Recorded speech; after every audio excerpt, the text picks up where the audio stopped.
Alright guys, if you haven't seen my previous videos on the Redneck hot tub and using Peltier coolers to heat it, you ought to check them out now. Otherwise this video is not going to make a lot of sense. But if you've already checked out those videos, as you can see here, I've put actual silicone pads on the Thermoelectric coolers. Everything has better heat transfer, and I've even tested it so I know it'll work.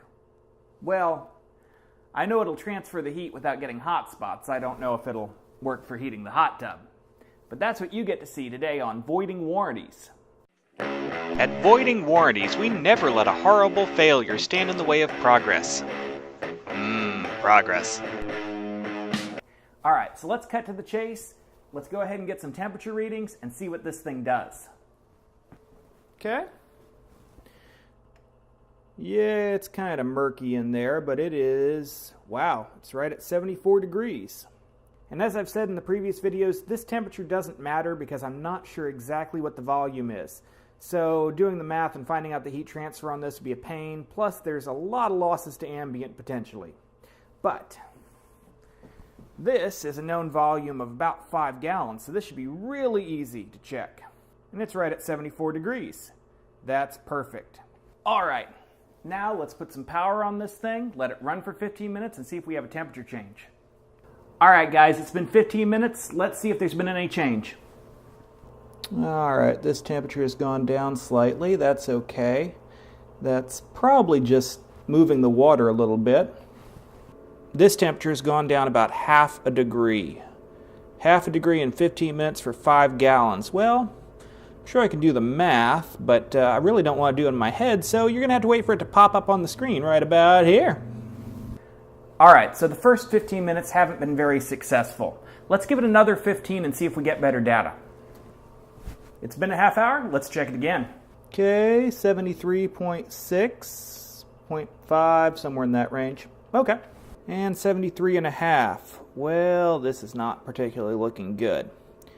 But there may be more to this than meets the eye. Alright guys, it's been going for, I don't even know how long now. And this has been just a spectacular failure. Let me show you. This here is the water coming from the pump, and it's about 75 degrees. The really nasty water in here, all about 74, 75 degrees. This here is the water returning. And it's about 76 degrees. 75.5 and 76. So it's picking up just a little bit of heat as it goes through. And it's not flowing very quickly. So let's trace this all out. 75.5. It goes through the cooling heat exchanger, and then alright, drops it down to about 74.5, so it lowers the temperature by about a degree.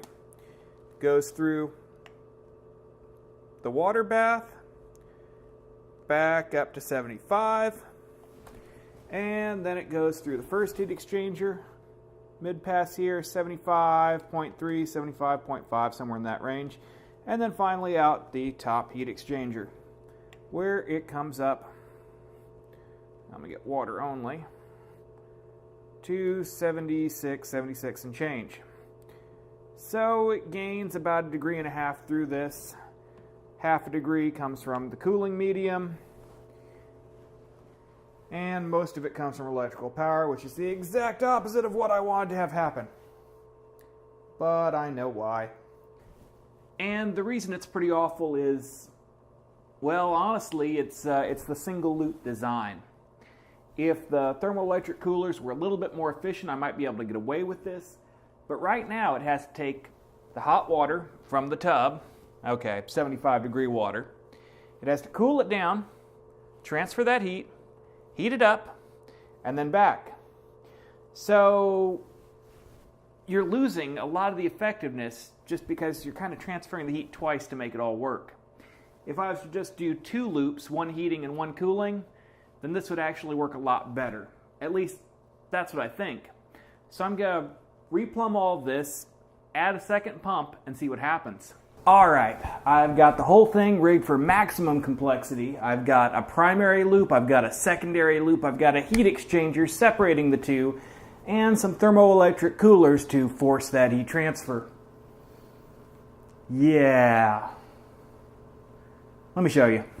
Alright, here's the pump. The pump pumps water out this hose through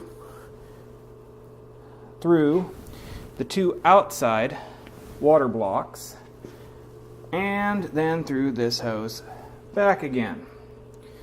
The inside water blocks have water pumped from this reservoir. There's no copper coil in here anymore since it's all separate now. Pumped up through the center block, back down again. Two completely separate loops. I was trying to avoid this complexity, but well, the other method just wasn't efficient enough. Now, I'm going to leave this thing running for half hour, 45 minutes, whatever it takes, and measure temperatures and see if this is working any better. Alright, it's been running for an hour undisturbed. Let's see what happens when we have two individual water loops instead of one big one. Alright, the main temperature is still about 76 degrees, 75 degrees, somewhere in that range. Still doesn't really matter. So we have 76 degree water, 76.2 coming out, and 77 degree water going back in, 77 and change. Let's take a look at the cold side. And this is cooling off to a nice 72, 71 degrees. Oh, look at that. 71.9. And let's see about the heat transfer on this side. Where are we going? 72 degrees coming out, 73 degrees coming out, and 73 degrees going back in. Well, that doesn't make any sense.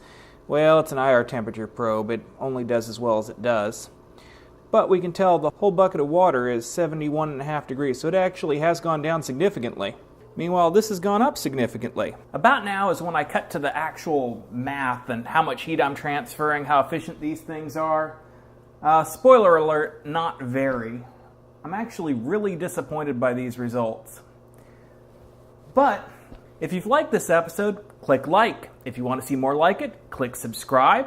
Check out voidingwarranties.org and you'll find new episodes as well as other things that I'm doing around the house.